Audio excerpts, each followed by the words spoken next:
وعلیکم السلام۔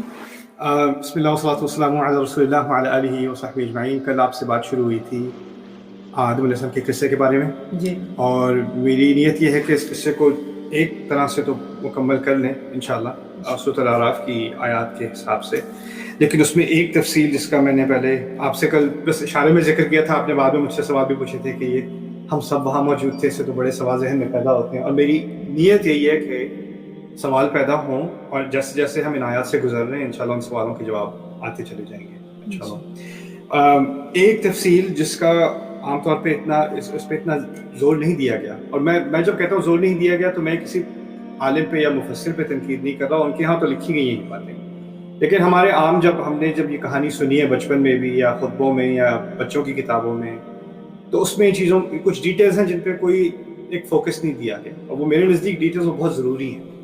تو جیسے ایک ڈیٹیل یہ ہے کہ جب آدم علیہ السلام بنائے نہیں گئے تھے، ابھی ان کی خلقت نہیں کی گئی تھی، اور اس وقت صرف فرشتے تھے، اور یہ بھی ظاہر ہے کہ جن بھی تھے، اور اس میں ابلیس بھی تھا، لیکن وہ ابھی اس پر لعنت نہیں کی گئی تھی، وہ شیطان نہیں تھا، وہ شاید اس کا نام بھی ابھی ابلیس نہیں تھا، اس کا جو بھی نام ہوگا وہ ہوگا، اور اس کا درجہ بہت اعلیٰ تھا۔ تو اللہ تعالیٰ نے ایک اعلان کیا، اور اس اعلان کا ذکر 2 دفعہ قرآن میں ہے، تو سورۃ الحجر میں ہے، سورۃ صاد میں ہے، تقریباً ایک ہی الفاظ ہیں۔ الفاظ یہ ہیں اذ قال ربک للملائکہ انی خالق بشرا من طین، جب اللہ تعالیٰ نے فرشتوں کو خطاب کرتے ہوئے کہا کہ میں مٹی سے یا کیچڑ سے، طین کو گیلی مٹی کو بھی طین کہتے ہیں، تو کیچڑ سے میں ایک بشر یعنی انسان جس کی کھال دکھتی ہے، بشر لفظ استعمال ہوتا ہے بشر سے، بشر کھال کو کہتے ہیں، تو جو جانور جس کے فر زیادہ ہوتے ہیں نا، بال زیادہ ہوتے ہیں، اس کی کھال نظر نہیں آتی، تو میں ایسا انسان بنانے والا ہوں، ایسی مخلوق بناؤں جس کی کھال نظر آتی ہے، بشرا من طین، مٹی سے بنا، ابھی بنایا نہیں ہے، میں بنانے لگا ہوں، خالق البشر من طین، فاذا سویتہ، اور جب میں اس کی تسویہ کر دوں، تسویہ کہتے ہیں اس کو سیدھا بالکل پرفیکٹ بنا دوں، ونفخت فیہ من روحی، اور اس کے اندر اپنی روح کو بھی پھونک دوں، اپنی بنائی ہوئی روح کو پھونک دوں، فقعوا لہ ساجدین، پھر اس کے سامنے سجدہ کر دیتے۔ تو یہ اناؤنسمنٹ کی گئی ہے کہ ابھی بنایا بھی نہیں گیا انسان، لیکن اللہ نے کہا مٹی سے بنانے والا ہوں، اور اس کو میں بہت پرفیکٹ بناؤں گا، اس کو بالکل بیلنس بناؤں گا، اور بیلنس کے کلرز اس پہ ایک سیکنڈ میں واپس آتے ہیں۔ اور پھر اس کے بعد کہا کہ جب یہ بن چکا ہوگا پھر میں اس میں اپنی روح ڈالوں گا، تیسری چیز، تو مٹی، پھر بیلنس، اور پھر روح، 3 چیزیں، اور پھر 3 چیزوں کے بعد کہا کہ جب یہ مکمل ہو جائے پروجیکٹ تو تم نے سجدہ کرنا ہے، تم سب نے۔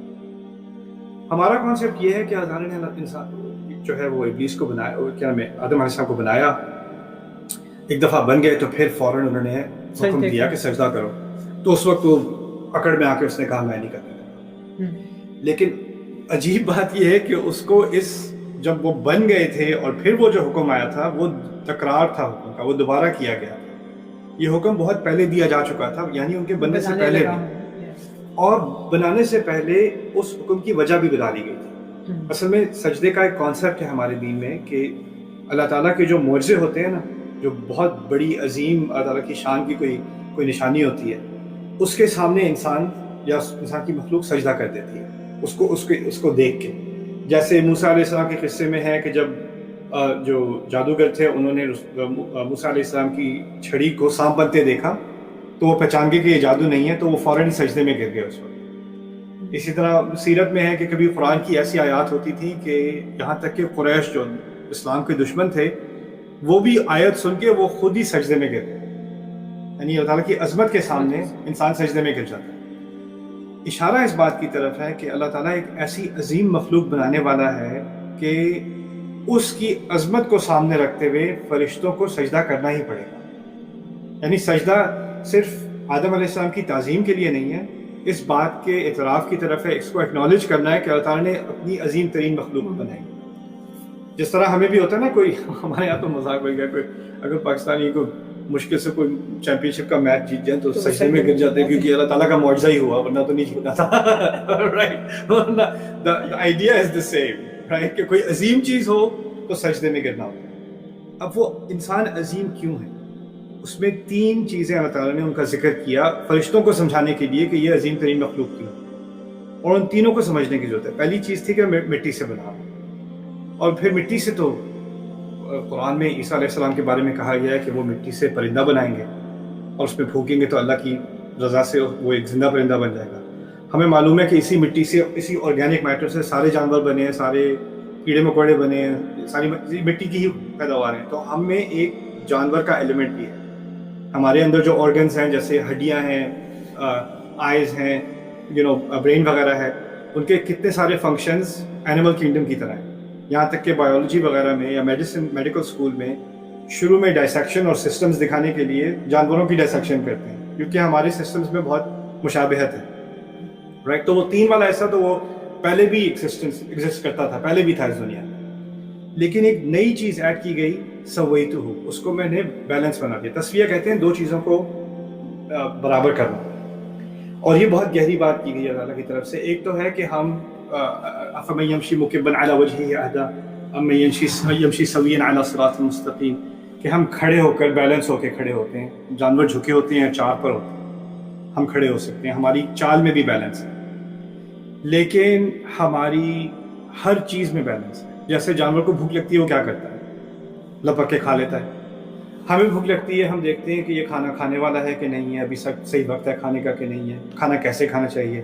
یعنی ہم ایک ہمارے اندر ایک امپلس ہے, ایک خواہش آتی ہے, جیسے جانور کے اندر بھی آتی ہے, ایک حص آتی ہے, لیکن ہم اس کو ہم بیلنس کر لیتے ہیں کنٹرول کے ساتھ. ہمارے اندر ایک ایموشنل بیلنس ہے. ہمارے اندر صرف یہ نہیں ہے کہ اچھا یہ گھر اچھا لگ گیا اس میں گھس جاؤ, نہیں, اس کو کمائی کرو, خریدو, پھر اس کے اندر داخل ہو. جانور کو کیا ہوتا ہے کہ اس کو کوئی سوراخ ملے گا, اس میں گھس جائے گا, رائٹ. تو ہمارے اندر یہ کنٹرولز جو ہیں یہ ہمیں بیلنس رکھتے ہیں. اسی طرح ہمیں بیلنس کیا گیا ہے, ایک طرف غصہ, ایک طرف صبر, ایک طرف اداسی, ایک طرف خوشی. یعنی ہمیں بہت ساری چیزوں کو اللہ تعالیٰ نے ہمارے اندر ایک بیلنس بنایا ہے. اور اس بات میں, اس چھوٹے سے لفظ میں اس طرف بھی اشارہ کر دیا اللہ تعالیٰ نے کہ ہمیں بیلنس کرنے کی صلاحیت ہے.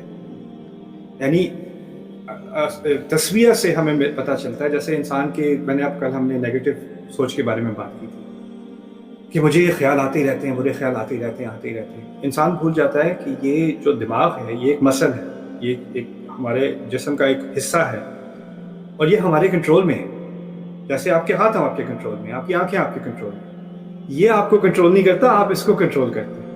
یہ آپ کو بیلنس نہیں کرتا, آپ نے اس کو بیلنس کرنا ہے. کس چیز کی طرف سوچنا ہے, کس چیز کی سوچ سے اپنے آپ کو روکنا ہے, وہ آپ کے ہاتھ میں ہے. لیکن انسان یہ چیز بھول جاتا ہے, شیطان اس کو بھلوا دیتا ہے, اور وہ سمجھتا ہے کہ میں اپنے آپ کو روک ہی نہیں سکتا. جس طرح ہم اپنے آپ کو کنٹرول کرتے ہیں کپڑے پہنتے وقت, کھڑے ہوتے ہوئے, بیٹھتے ہوئے, ہر چیز میں ہم کنٹرول ہی کرتے ہیں نا. اور وہ دماغ ہی استعمال کر کے کنٹرول کرتے ہیں. یہی دماغ استعمال ہو رہا ہے اپنی سوچ کو اور اپنے جذبات کو کنٹرول کرنے میں, رائٹ. اسی طرح اپنی زبان ہے, اچھا مجھے نہیں پتا میرے منہ سے جو زبان نکل آتی ہے, نکل نہیں آتی, ہمیں بیلنس دیا گیا. تو یہ بیلنس اتنی عظیم خصوصیت ہے انسان کی کہ اللہ تعالیٰ نے اس میں, پاپا کوئی بات نہیں, کوئی بات نہیں, my dad's on a phone call, but anyway, so it's okay. تو کہا یہ جا رہا ہے کہ اللہ تعالیٰ نے ہمیں اس میں جو بیلنس دیا ہے اس سے ہمیں اپنے اندر کنٹرول ہے کہ ہم اپنی زبان کو بھی کنٹرول کر سکتے ہیں. اور یہ کوئی چھوٹی چیز نہیں ہے, اتنی بڑی چیز ہے کہ فرشتوں سے کہا گیا ہے کہ یہ بیلنس پہلے کبھی کسی کو اس طرح کا نہیں دیا گیا. فرشتوں کو اصل میں کیونکہ اللہ تعالیٰ نے بنایا ہی حکم کی فرما برداری کے لیے, وَيَفْعَلُونَ مَا يُؤْمَرُونَ, کو جو کہا جاتا ہے وہی کرتے ہیں. ہمیں آپشن دی گئی, ہمیں ہر چیز میں چوائس دی گئی. وہ بات کی بات آئے گی, لیکن اس چوائس میں بھی آپ کو ہمیشہ بیلنس کرنا پڑتا ہے نا, کروں یا نہ کروں, کہوں یا نہ کہوں, سوچوں یا نہ سوچوں. تو یہ بیلنس کی ایک عظیم خصوصیت ہے جو انسان کو دی گئی. اس کے بعد تیسری بات, ایک روحانی قوت جو کبھی پہلے کسی کو اس طرح کی نہیں دی گئی. وہ کیا ہے؟ وَنَفَخْتُ فِيهِ مِنْ رُوحِي, میں اس سے اپنی روح میں سے ایک خاص, اپنی روح کا مراد ہے کہ میری ایک خاص مخلوق ہے جس کی نسبت میری طرف ہے اور اس کی اٹیچمنٹ میرے ساتھ ہے. یعنی اللہ تعالیٰ نے ہمیں دنیا میں تو ڈال دیا, لیکن ہمارا ان کے ساتھ ایک اندیکھا کنیکشن ہے ہمیشہ کے لیے, وہ ہماری روح ہے. تو وہ بھی نور, اس کو بھی نور کے حساب سے بتایا گیا. اللہ تعالیٰ نے ایک حدیث میں ایکچولی اس کی طرف, نور کی طرف اشارہ کیا گیا. اور سورۃ النور میں, آیت النور میں بھی روح کی طرف نور سے اشارہ کیا گیا. تو قرآن بھی نور ہے, اللہ تعالیٰ بھی نور ہے, اور ہمارے اندر کی روح بھی نور ہے. تو وہ ایک کنیکشن بن گیا ہمارے ساتھ. تو یہ لوگ, کبھی انسان سمجھتا نا کہ میں اللہ تعالیٰ سے کنیکشن نہیں رہا یا میں دور ہو گیا ہوں اللہ تعالیٰ سے. آپ کے اندر روح ہے, آپ ہمیشہ کنیکٹڈ ہیں. آپ کو اس کا احساس نہیں رہا, آپ کے جذبات اس کو کور کر رہے ہیں, لیکن کنیکشن رہے گا. اس کنیکشن کو آپ اکنالج کر دیں, وہ دوبارہ اسٹرانگ ہو جائے گا, بڑھ جائے گا. تو یہ 3 چیزیں اللہ تعالیٰ نے فرشتوں کو بتا دی. یہ بہت 3 عظیم چیزوں کا بیلنس انسان کو دیا گیا ہے کہ جانور جیسی اس کی مخلوق ہے, مٹی ہے, خون ہے, ہڈیاں ہیں, اس کے ساتھ بیلنس ہے جو کسی اور مخلوق کو نہیں دیا گیا, اور ساتھ میں ایک خاص روح بھی دی گئی. یہ 3 چیزیں ہیں.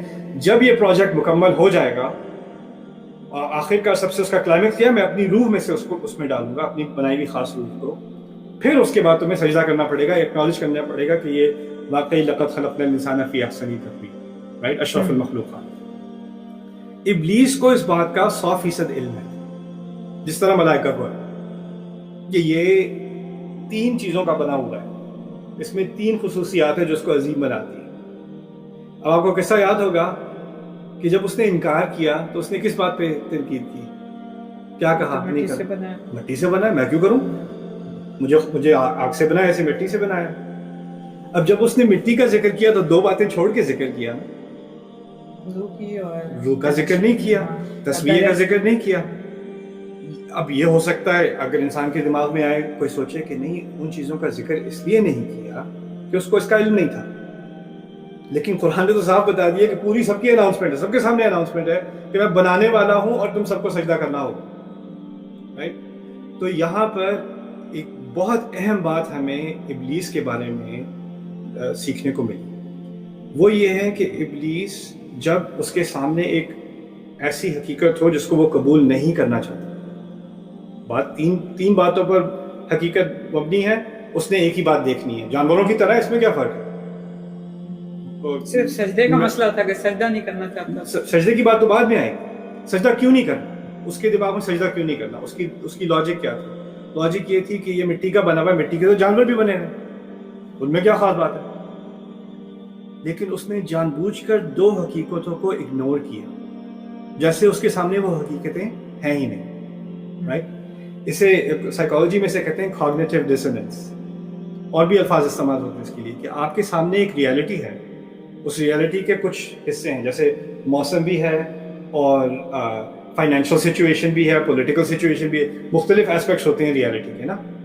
انسان کہتا ہے کہ نہیں, میں باقی چیزوں سے اپنے آپ کو بلائنڈ کر رہا ہوں, ان کے بارے میں نے سوچنا ہی نہیں ہے, ایک چیز پہ میں اپنی نظر رکھنی ہے, کیونکہ اس پہ نظر رکھوں گا تو میری تنقید جو ہے وہ جائز معلوم ہوگی, اور جو باقی حقیقتیں ہیں ان کو اگر میں سوچوں تو میری اپنی سوچ بدل جائے گی, ان کو میں نے اگنور ہی کرنا جیسے وہ ہیں ہی نہیں, رائٹ. تو انسان کیا کرتا ہے کہ وہ ابلیس کے وسوسے میں آ کے, ابلیس جو حرکتیں خود کر رہا تھا نا, وہ چاہتا ہے انسان بھی وہی حرکتیں کرے. تو ابلیس یہ چاہتا ہے کہ ہم جب ہمارے سامنے کوئی ایسی حقیقت ہے جسے ہم قبول نہیں کرنا چاہتے, تو اس میں سے ایک چیز پکڑ لو جس سے اپنی غلط رائے ثابت ہوتی ہے, اور جو باقی اسی حقیقت میں جو اور چیزیں ہیں جس سے اپنی غلط رائے صحیح ہو سکتی ہے, ان کو بس اگنور کر دو, جس سے اس کی سنت ہے, ابلیس کی سنت ہے. اور ابلیس کو پڑھنا قرآن میں بہت ضروری ہے کہ جو بیہیویئر اس کا ہوتا ہے وہی بیہیویئر وہ ہمارے اندر ڈالنا چاہتا ہے. تو یہاں آپ آگے جلدی سے چلتے ہیں. جب کہا گیا سب سے کہ اب فائنلی سجدہ کرو, فسجدوا الا ابلیس, تو سب نے سجدہ کیا سوائے ابلیس کے. لم یکن من الساجدین, وہ سجدہ کرنے والوں میں سے نہیں تھا. حیرت کی بات یہ ہے کہ جب اللہ تعالیٰ نے یہ اناؤنسمنٹ بنائی کہ میں مٹی سے بنانے والا ہوں, اور اس میں میں یہ بیلنس ڈالوں گا, اور پھر اس میں یہ روح ڈالوں گا. سورۃ البقرہ میں نے ذکر کیا تھا نا, بقرہ میں بھی اس کہانی کا ذکر ہے, اس قصے کا ذکر ہے. وہاں بنانے سے پہلے فرشتوں نے تنقید کی. فرشتے کہتے ہیں تو خون بہائے گا. تو جب اللہ تعالیٰ نے کہا انی جاعل فی الارض خلیفہ, میں زمین پہ خلیفہ ڈالنے والا ہوں, قالوا وتجعل فيها من يفسد فيها ويسفك الدماء, وہ فرشتے کہنے لگے کہ آپ اس زمین میں ایسی مخلوق ڈالیں گے جو اس میں فساد پھیلائے گا, یہاں خون بہائے گا.